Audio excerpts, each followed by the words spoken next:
kita singgah di tempat campingnya, ada di depan.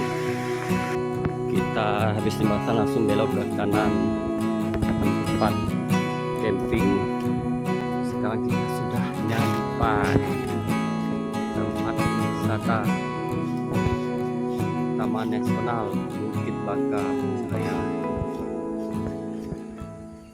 Jadi nanti malam kita berkemah di sini.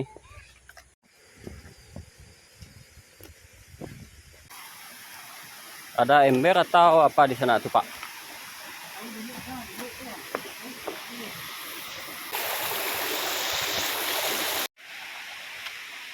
Nah, jadi ini toiletnya. Cuman menurut keterangan dari penjaganya tadi, tour guide-nya, untuk buang air besar tidak bisa karena belum diperbaiki. Cuman untuk berganti baju boleh, atau buang air kecil bisa. Nah, jadi untuk buang air besar itu naik lagi ke camp atas, tempat penjagaan di atas, tempat kita pertama kali masuk. Sini ini lumayan ekstrim ini, kawan-kawan. Kalau kita untuk nyebrang pas lagi kebelet-kebeletnya atau pengen kencing ke WC, nggak hati-hati habis kecebur. Saya tadi hampir jatuh saya. Lumayan kita nyeberangi bebatuan seperti ini. Enak, suasananya emang dingin, sejuk, airnya pun jernih. Puas lah pokoknya kalau kita datang sini.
Assalamualaikum warahmatullahi wabarakatuh.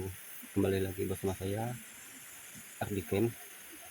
Kali ini kita menginap di Taman Wisata Bukit Baka Bukit Raya.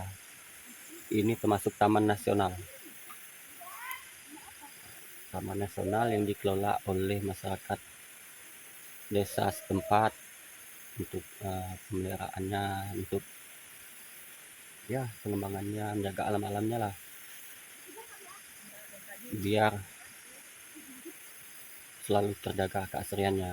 Kalau tidak seperti itu, di sini nanti banyak sekali pemburu atau apa ya, pencemaran hutan, pembakaran hutan, buang sampah sembarangan, pencemaran lingkungan lah, macam. Makanya diserahkan kepada masyarakat desa setempat, yaitu Desa Blabanela, untuk mengurus taman nasional ini.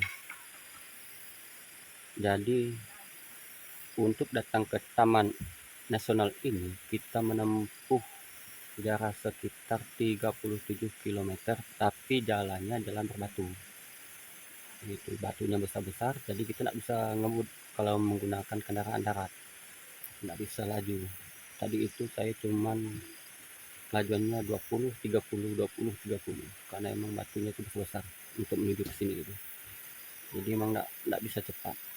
Jadi kalau untuk lamanya waktu itu sekitar 3 jaman lah dari Nangapinohnya.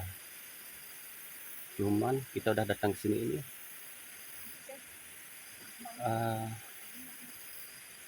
apa ya, capek kita itu langsung hilang karena melihat keadaan alam seperti ini, puas rasanya. Jadi bagi kawan-kawan yang belum berkunjung sini, silahkan berkunjung. Pokoknya semuanya tidak akan nyesal, karena di sini itu memang dirawat. Nah, cuman itu tadi, kalau kita mau buang air kecil atau buang air besar, itu memang harus ke daerah sana. Memang agak jauh dari sini, ada sekitar 10-15 meter lah. Cuman untuk buang air besarnya memang lagi tersumbat, tidak bisa dipakai, jadi kita harus ke atas lagi. Nah, cuman untuk hal-hal yang lain itu kita memang udah puas lah di sini. Ya, ini juga kita dilayani oleh tour guide-nya, pemandunya. Kita dilayani beliau dengan baik, ramah, dan kita juga diberikan beliau untuk ngecas HP itu listrik surya, tenaga surya. Jadi pokoknya semuanya itu fasilitas ada semua di sini. Bagi kawan-kawan yang tidak ada membawa tenda, di sini juga ada fasilitasnya untuk peminjaman tenda. Gitu. Nah, mau tenda yang ukurannya 3 orang, 2 orang, 4 orang, 6 orang, semuanya ada. Mau nyewa playsetnya juga ada. Mau nyewa tempat tidurnya juga ada. Bagi kawan-kawan yang suka arung jeram, di sini juga ada fasilitasnya. Nah, jadi semuanya di sini itu memang terjamin semua. Setelah saya dah bangun tenda, saya mau ini, nampaknya mau ganti sendal dulu kayaknya, karena enak benar saya pakai sepatunya. Tapi di sini banyak nyamuk. Jadi kawan-kawan yang pengen nyamping di daerah Taman Nasional ini, harus siap-siap racun nyamuknya atau autan lah, karena ini nyamuk besar itu nampaknya sudah berterbangan di sebelah saya, besar ini. Oke, saksikan terus Ardiken. Kita mau bantu sebelah dulu untuk buat makan kita nanti malam. Habis itu nanti kita mau mandi. Banyak kegiatan kita hari ini.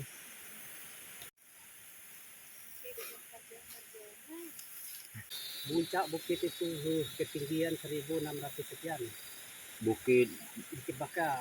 Bukit Baka ya. Nah, jarak tempuh dari 39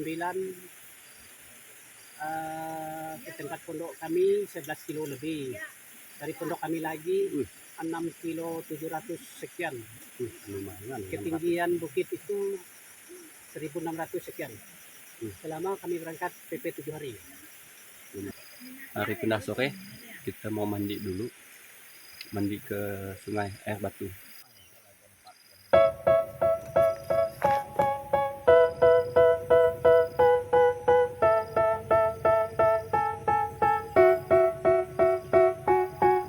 They tell me that I'm never gonna make it. They want me to do something that could make sense. They hate when I keep dreaming I'll be famous, but I don't give a fuck, I'ma keep chasing. I got all this potential that's deep inside of me, but they hate when you're successful cause they try to be. They sit there being judgmental because you're trying things, and they just want you to settle and do the right thing. So get a good job, don't slack off. Wake up every morning, make a good impression on your boss. Don't do anything that I wouldn't do, and when you're making money, make sure you don't spend it too soon. Fuck that, I'll do what I wanna do. I got a different path from everyone, and that includes you. Who are you to tell me how to live life? In these times it feels like nobody's right, yeah. So I'ma figure out what else we succeed, and then invest all of my time into that and proceed. I need whatever the hell could make me happy, and I don't think you have a clue what could that be. They tell me that I'm never gonna make it. They want me to do something that can make sense. They hate when I keep dreaming I'll be famous, but I don't give a fuck, I'ma keep chasing. They tell me that I'm never gonna make it. They want me to do something that can make sense. They hate when I keep dreaming I'll be famous, but I don't give a fuck, I'ma keep chasing. I think this life could be special if I get rid of the devils. They think that I am a rebel, I think they want me to settle. There's nobody on my level, they think that work is too stressful. I think that work. Saya baru bangun tidur nih. Jadi saya sekarang ada di posisinya lagi di dalam mobil, karena saya nggak enak mau ngomong. Tadi malam kita ini mengalami ada sedikit, ya apa ya namanya,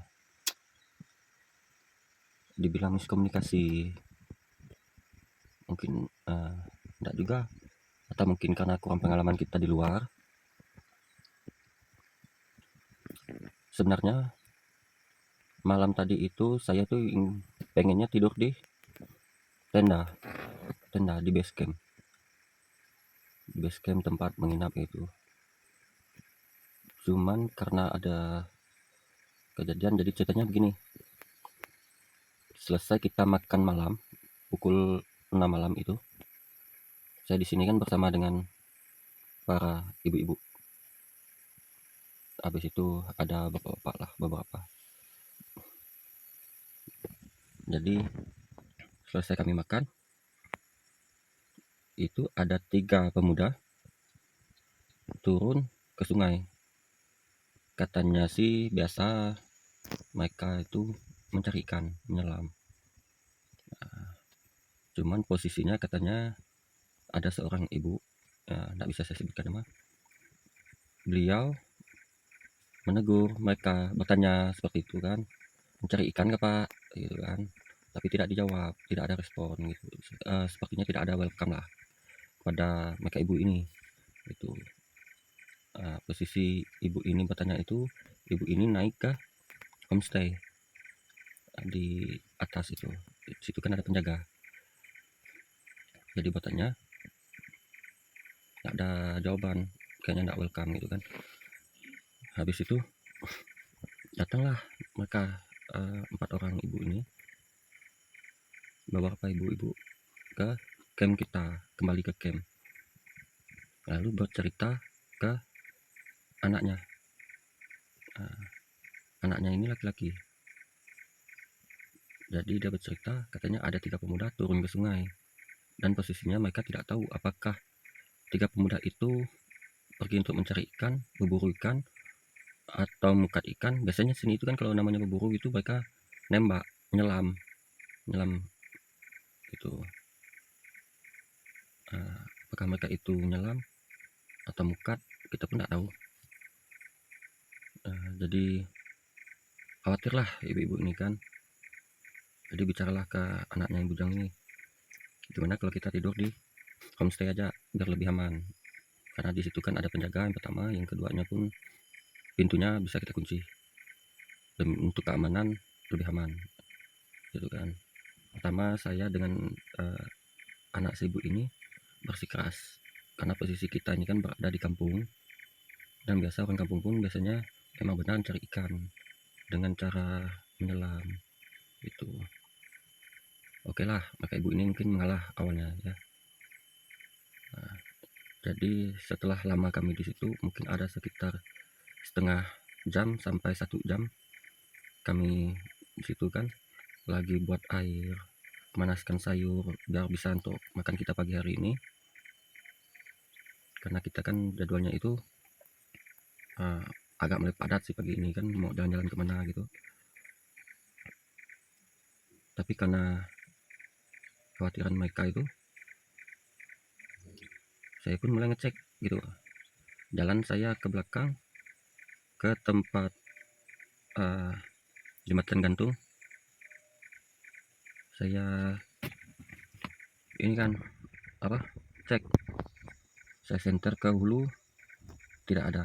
Biasanya kan kalau ada orang kan ada sinarnya, sinar senternya itu cahaya. Saya lihat tidak ada. Saya senter ke hilir juga tidak ada. Wah, saya pikirkan mana mereka ini, pastilah jauh ini gitu. Jadi saya coba padam senternya. Posisi saya ada di tengah-tengah jembatan gantung. Jadi saya padam senternya. Saya hanya berdiri, posisinya memang sangat gelap. Saya pun lagi di tengah hutan ini kan. Saya coba bandingkan diri. Saya diam di situ di tengah jembatan. Saya lihat ada satu cahaya di sebelah hilir sungai. Itu di tengah-tengah sungai.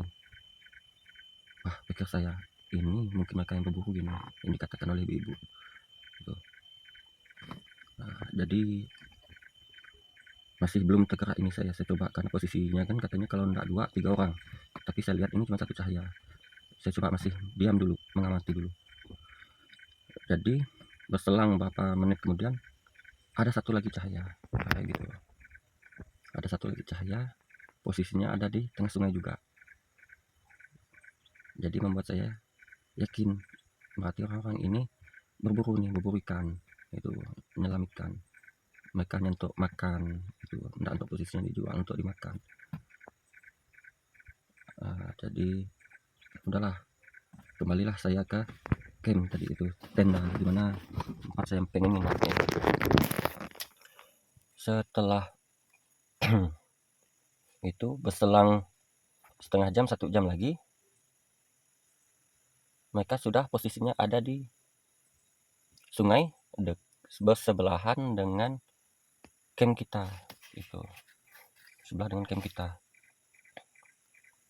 Para ibu-ibu ini mulai gimana ya, dibilang panik enggak juga, cuman mereka ini kayaknya ada sedikit-sedikit rasa khawatir gitu kan. Jadi minta kita lihat, minta kita waspada, minta kita cek gitu. Oke, saya pas kebetulan ya saya pengen jalan juga, saya jalan sendiri, saya cek, pergi lagi saya ke jembatan gantung, nyebrang ke sebelah sini, jalan saya. Habis itu pas kebetulan saya nyampe di ujung jembatan, naiklah 3 pemuda ini tadi. Mungkin selesai lah tadi kan, atau karena pencahayaan senter saya kali, mungkin mereka naik, masa tidak nyaman mungkin. Mereka naik, ketemulah dengan saya gitu. Saya tegur pakai bahasa kampung itu kan,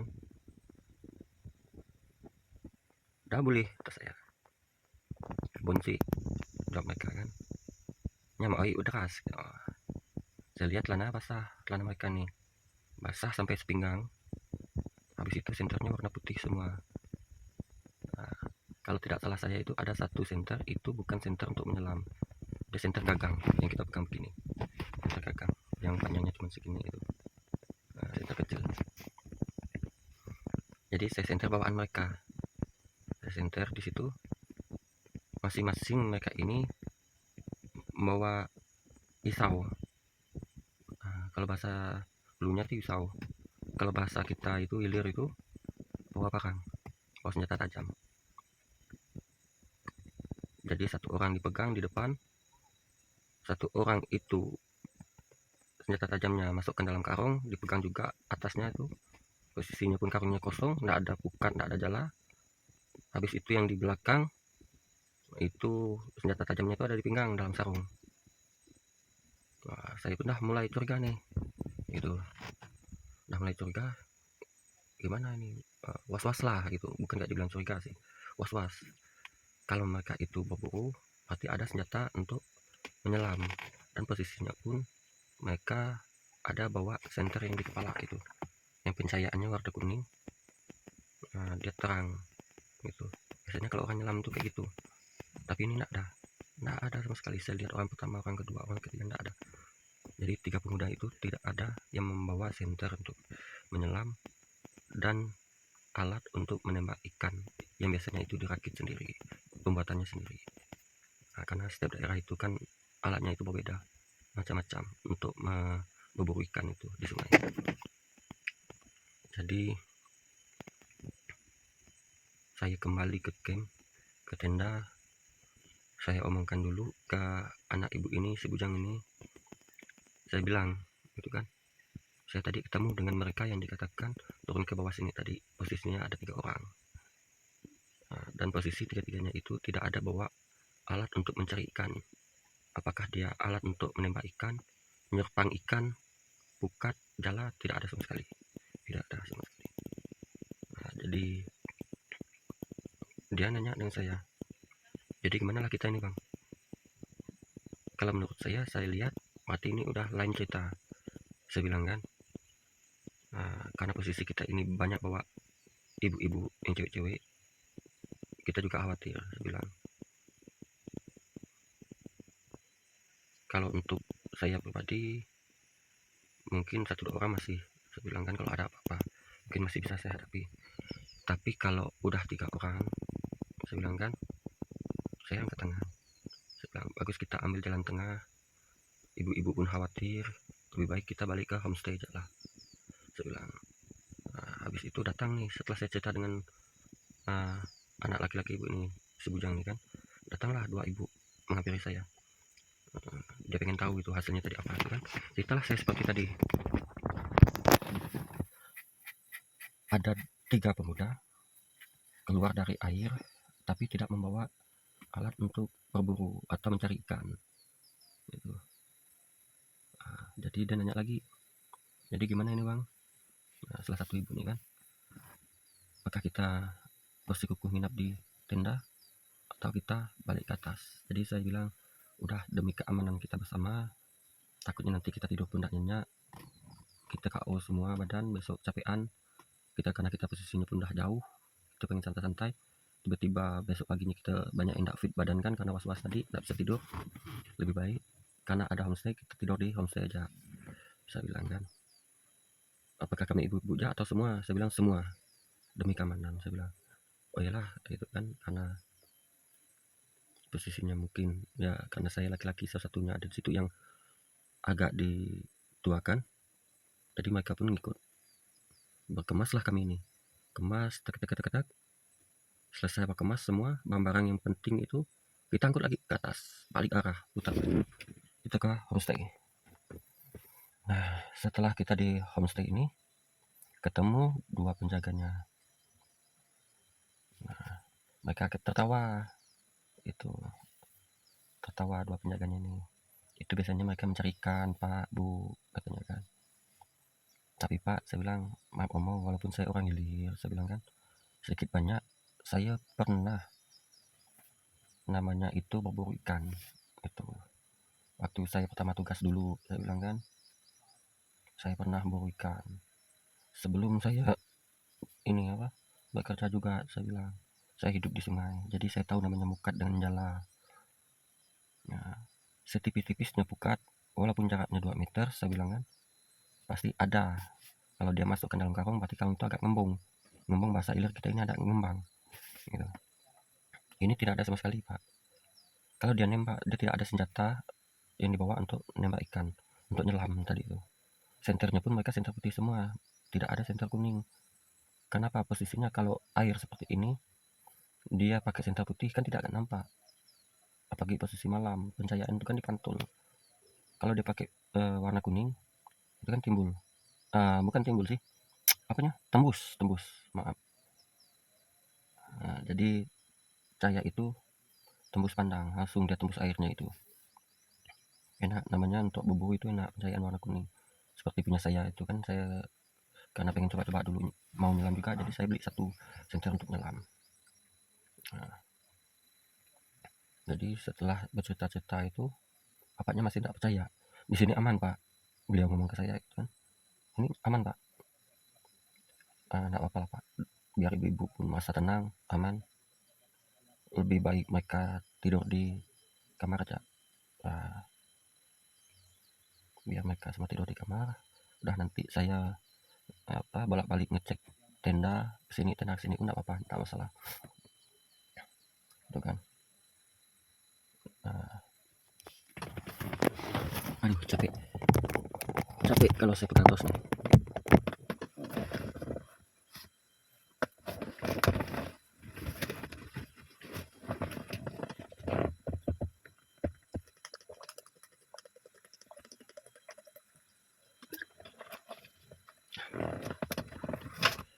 Nah, kita lanjut lagi. Jadi setelah ibu-ibu ini masuk kamar, mereka datang itu langsung masuk kamar, barang dimasukkan semua ke kamar. Langsung mereka kunci pintunya. Saya dan anak bujangnya si ibu ini itu bercerita itu di luar dengan 2 orang penjaganya itu. Bercerita dengan 2 orang penjaganya. Jadi mereka pun bersikukuh bahwa itu warga sekitar atau warga yang ada di dekat sini.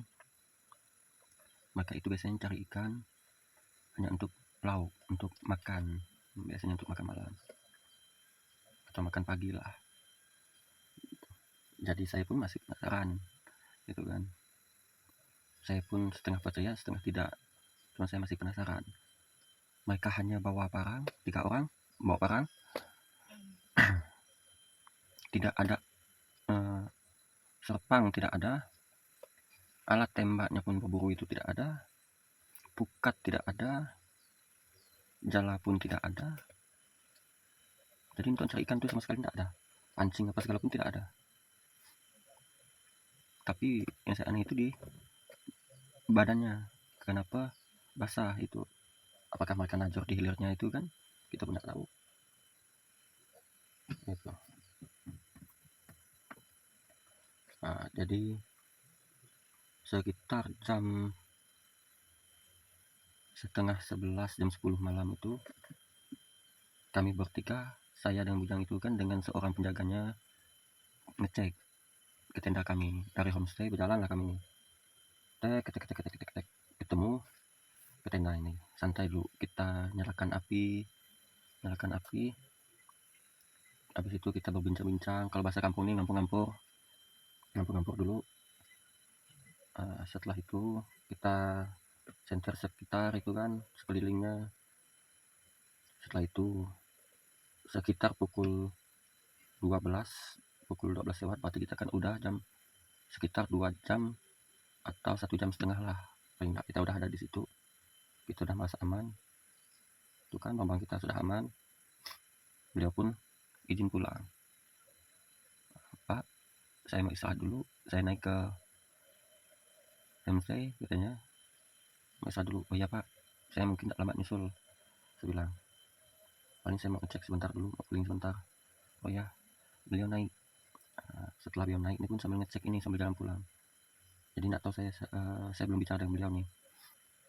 Beliau ngecek ke hilir ke hulu itu kan. Nah, jadi saya dengan anak ibu ini, ibu Jangnya masih tetap di tenda nunggu apakah ada sesuatu atau enggak, sambil berbincang-bincang. Ya paling lama lah kami dua itu berbincang sekitar 14 sampai 20 menit. bincang santai, ngampur santai kami dua. Udah ngerasa aman, naiklah kami ke atas ini, karena dia pun posisinya pun mungkin enggak tenang juga kan. Karena saya tanya, kita dua tidur apa, dia yang nanya saya, kita tidur di mana nih bang, di tenda atau di homestay? Kalau saya sih terserah. Kalau di situ merasa tidak aman, takut tidak bisa tidur dengan nyenyak, mau ke base camp, mau ke homestay atau di base camp sini, itu terserah. Udahlah bang, kita tidur di atas ya, di homestay katanya kan. Ayo udah, kalau kita tidur sana, ayo kita kemas barang yang bisa kita kemas, kita rapikan semua, apinya udah kita kecilkan karena kita takut ada kebakaran atau apa itu kan. Kita kecilkan, kita merasa api itu udah aman, keadaan sekitar tenda pun sudah aman, udah kita bereskan juga. Naiklah kita. Dalam perjalanan naik ini kita cek sekitar lagi di hulu, di hilir itu kita cek, udah merasa aman. Naik itu kan, langsung kita naik, tidak ada berhampur, tidak ada apa lagi, langsung kita menuju ke kamar. Kita pun langsung istirahat, tidur itu, karena posisi saya pun udah capek juga, karena lumayan dalam perjalanan itu sampai sini itu kemarin udah lumayan, makanya saya capek juga, jadi saya istirahat itu. Nah begitu kenapa ceritanya kami bisa tidur di homestay. Sebenarnya niatnya itu memang mau camping, mau nginap di tenda, karena tendanya kemarin itu saya bawa satu, ibu sudah sewa 2 tenda, jadi posisinya itu ada 3 tenda. Ibu itu tenda sendiri, jadi anaknya yang bujang itu tidur sendiri, saya pun tidur sendiri. Atau kata ibunya itu bilang, nanti ibu tidur dengan anaknya ini si bujang, dikawani oleh bibitnya satu, jadi mereka bertiga tidur satu tenda, dan 3 ibu-ibunya ini tidur di tenda, karena posisi kami ini kan bertujuh yang datang sini. Jadi nggak jadi kita tidur di tenda ngecamp gitu. Itulah ceritanya kenapa kita bisa tidur di homestay. Dan saya pun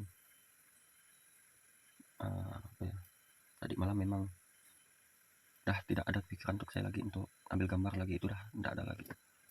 Sudah gimana ya, barangnya pun dah saya kemas semua ke dalam tas, saya masukkan ke dalam kamar. Jadi saya itu tidak ada bawa GoPro lagi, udah tidak ada bawa, HP juga udah tidak ada bawa lagi. Saya hanya bawa center dengan botol air aja dan rokok.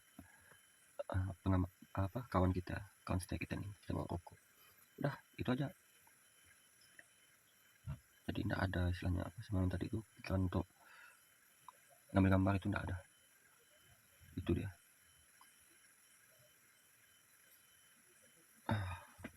Jadi cukup sekian dulu cerita saya. Mungkin saya mau gabung dengan para ibu-ibu karena tadi itu udah dibuatkan mereka sarapan, karena kita ini mau lanjut lagi, ada kegiatan mau jalan-jalan ke mana itu hari ini pagi ini, dan kita mungkin mau mandi dulu atau gimana. Tapi sih kalau mandi air batu ini kuat dingin, tak mampu karena sekitar ini udah perbukitan. Belakang saya ini bukit dan di sebelah sana itu juga bukit. Di sana ini kawan-kawan bisa lihat semua itu kan hutan semua, memang dingin. Sungainya itu air berbatu. Ini kalau untuk mandi pagi ini mungkin enggak tahu lah saya, memang sangat dingin karena posisi saya bangun tidur tadi itu aja udah di homestay aja masih gigil kedinginan. Oke, kita lanjut lagi nanti ya, jangan kemana-mana, tetap di Ardi Camp.